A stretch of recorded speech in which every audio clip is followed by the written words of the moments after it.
तर मामाने येताना आणलेल्या गावावरून शेंगा आणि बरंच काही आणलेलं आहे, पण जेव्हा मी व्हिडिओ बनवेल ना तेव्हा मी दाखवेल।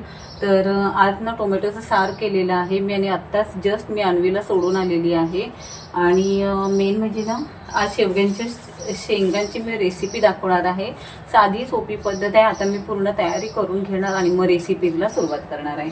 आज टोमॅटोचं सार बनवलं आणि फक्त भात, कारण अन्वीला जायच्या आधी ना भात आणि डाळच करते, पण आज ना टोमॅटोचा सार बनवलंय। आता वाजलेत 2:30 झाले असतील, कारण 3:30ला मला आता निघायचं आहे। अन्वी 3:45ला सुटणार, तिची एक्झाम चालू आहे।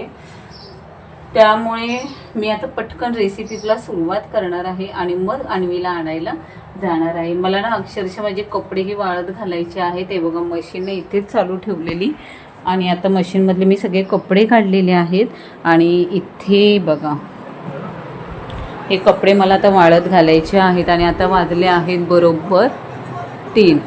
येताना मी भाज्या आणलेल्या, गवार आणलेली आहे आणि घेवडा आणलेला आहे। तर उद्या कुठली भाजी करायची हे कमेंट्समध्ये नक्की सांगा, मग मी त्याची ही रेसिपी टाकायचा नक्की प्रयत्न करेन। जसा वेळ मिळतो ना तसं मी ब्लॉग बनवायचा प्रयत्न करते रेसिपीचा। आता काय मुलांना सुट्ट्या लागेल ना तर त्याच्यामुळे मी फ्रीच आहे पूर्ण, त्यामुळे। तर चला आता आपण ह्या शेंगा आहेत ना मस्त अशा सोलून घेणार आहोत आणि बॉईल पाण्यामध्ये थोडंसं मीठ टाकून ह्या बॉईल करून घेणार आहोत आपण आता। तर चला बाय। ते इथे गॅसवर मी तवा ठेवलेला आहे, तवा खोलगट आहे, त्याच्यामुळे भाजी व्यवस्थित माझी म्हणजे झाकण मारता येईल ना प्रॉपर असं, म्हणजे भाकरीचा तवा असतो ना तोच।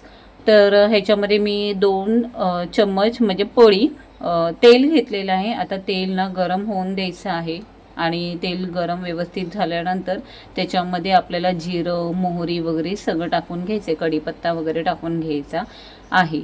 तर ते छान असं तडतडून द्यायचं आणि कढीपत्ता टाकून घेतलेला आहे। कढीपत्ताही छान तडतडला गेलेला आहे आणि मिरच्या टाकायच्यात।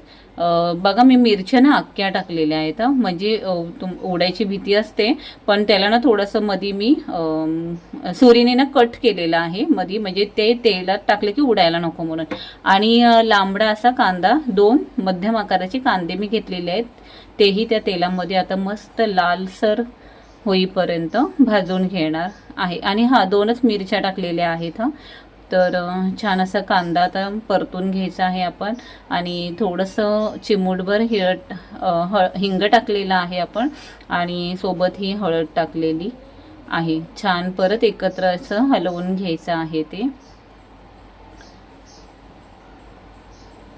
आणि हे ना अद्रक लसूणची पेस्ट आहे जी खलबत्त्यात कुटलेली आहे। मी ना थोडंसं असं कुटून ना फ्रीजरमध्ये ठेवते, पण बाहेरची पेस्ट वापरत नाही, फ्रीजमध्ये ठेवून देते, कारण इमर्जन्सी भाजी वगैरे बनवायची असेल ना तर ती वापरलेली बरी। बाहेरून पाकिटातली आणून मी जिंजर पेस्ट आहे ना ती कधीच वापरत नाही।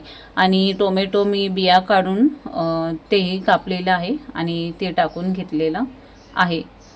चवीनुसार अगदी थोडंसं मीठ टाकलेलं आहे, का तर कांद्याला आणि टोमॅटोलाही मीठ लागावं म्हणून, कारण मीठ मी आधीच टाकते। तर छान टोमॅटो असं एकजीव व्हायला पाहिजे तोपर्यंत स्मॅश होईल ना असंच करायचं आहे।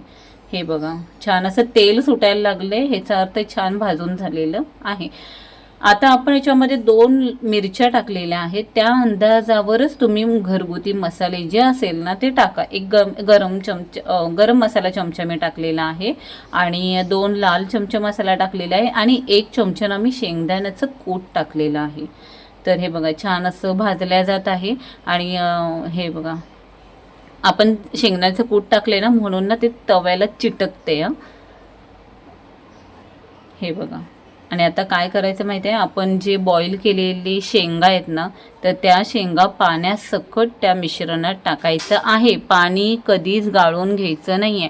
शेंगा धुवून जेव्हा बॉईल करायला ठेवताना तेव्हा त्याच्यामध्ये मीठ टाकायचं आहे, कारण शेंगांमध्ये पूर्ण मीठ उतरलं पाहिजे म्हणून। आणि पाण्याचं लेवल एवढीच ठेवा जे पाणी ना आपल्याला भाजीला वापरता येईल। पाणी शेंगांच्या पाण्यामध्ये खूप पौष्टिक आहे.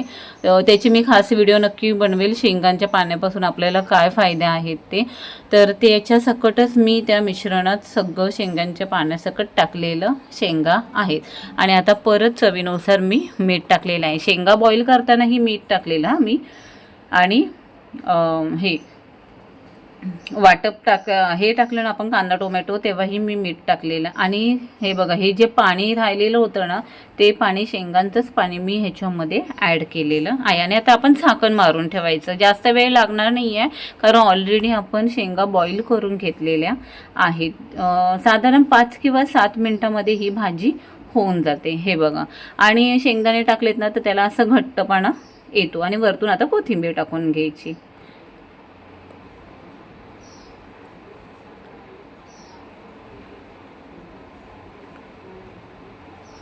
तर शेंगांची भाजी झालेली आहे. आणि गावच्या शेंगा आहेत ना, तर त्या किती जाड असल्या ना तरी त्या कवळ्याच असतात. मुंबईतल्या शेंगांचा मी अनुभव घेतलेला आहे. जाड बी पण असते, जाड साल पण असते, आणि कापता येत नाही आहेत त्याच्यामुळे. तर ही व्हिडिओ कशी वाटली हे कमेंट्समध्ये नक्की सांगा. बाय, टेक केअर, काळजी घ्या.